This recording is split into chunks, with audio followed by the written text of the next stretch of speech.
આજનો આપણો વિષય ઈસુના નામે પ્રાર્થના કેવી રીતે કરવી. નવા વિશ્વાસીઓ માટે સરળ સમજણ. જય ઈસુ. આજે હું તમને સૌથી મહત્વનો પ્રશ્ન પૂછું છું. શું તમે જાણો છો કે ઈસુના નામે પ્રાર્થના કેવી રીતે કરવી? જો તમને આ પ્રશ્નનો જવાબ નથી આવડતો તો ચિંતા ન કરો. આજના વિડીયોમાં આપણે ખૂબ જ સરળ ભાષામાં નાના બાળકને સમજાવીએ તેવી રીતે શીખીશું કે ઈસુના નામે પ્રાર્થના કેવી રીતે કરવી. આ વિડીયોના અંત સુધી જરૂર જોતા રહેજો, કારણ કે છેલ્લે હું તમને એક પ્રશ્ન પૂછીશ, તેનો જવાબ હું આગામી વિડીયોમાં આપીશ. તેથી વિડીયો અંત સુધી જરૂર જુઓ. આજે આપણે શું શીખવાના છીએ. પ્રથમ, પ્રાર્થના એટલે શું? બીજું, પ્રાર્થના કોને કરવી? ત્રીજું, પ્રાર્થના કેવી રીતે શરૂ કરવી? ચોથું, ઈશ્વરનો આભાર કેવી રીતે માનવો?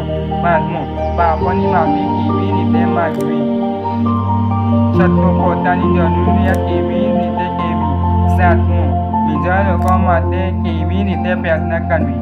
આઠમું, પ્રાર્થના કેવી રીતે પૂર્ણ કરવી? નવમું, નમૂનાસર પ્રાર્થના કરવી. પ્રાર્થના એટલે શું? પ્રાર્થના એટલે ઈશ્વર સાથે વાત કરવી. જેમાં નાનું બાળક પોતાના પપ્પા સાથે વાત કરે છે, તેમ આપણે સ્વર્ગીય પિતા સાથે વાત કરીએ છીએ.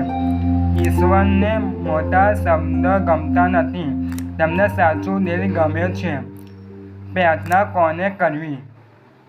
આપણે સ્વર્ગીય પિતાને પ્રાર્થના કરીએ છીએ અને અંતમાં કહીએ છીએ, આ બધું હું પ્રભુ ઈસુ ખ્રિસ્તના નામે માગું છું.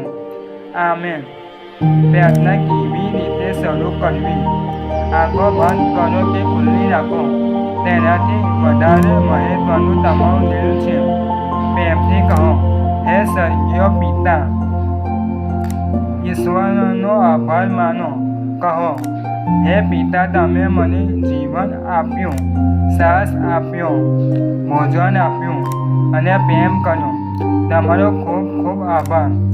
પાપની માફી માગો. કહો, જો મારાથી કોઈ ખોટું કામ થયું હોય તો મને માફ કરો.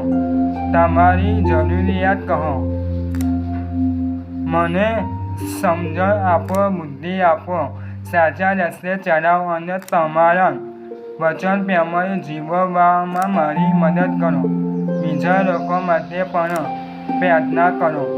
તમારા માતા પિતા, પરિવાર, મિત્રો, બીમાર લોકો અને જરૂરિયાતમંદ લોકો માટે પણ પ્રાર્થના કરો.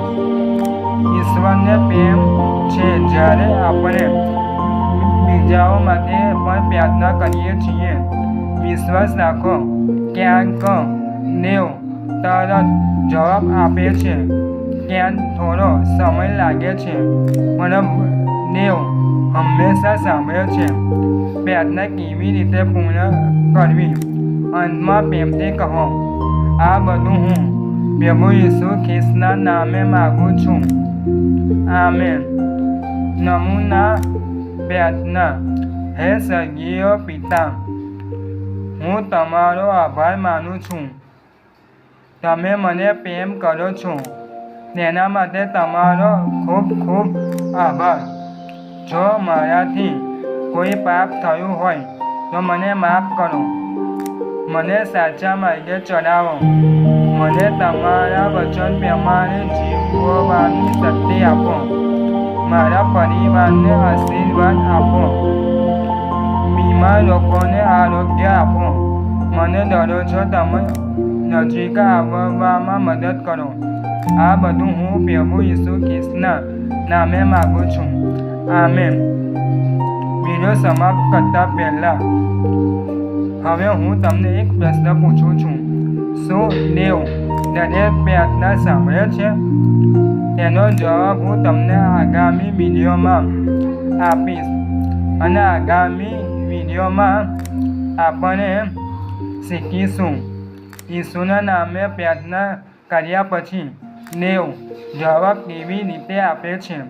જો આ વિડીયો તમને આશીર્વાદરૂપ લાગ્યો હોય તો લાઈક કરો, તમારા મિત્રો સાથે શેર કરો અને ચેનલને સબસ્ક્રાઈબ કરો. તમારા એક સબસ્ક્રાઈબથી ઈશ્વરના વચનને વધુ લોકો સુધી પહોંચાડવામાં મદદ મળશે. જોઈશું ફરી મળીએ આગામી વિડીયોમાં. પ્રભુ ઈસુ ખ્રિસ્ત તમને અને તમારા પરિવારને આશીર્વાદ આપો. આમેન.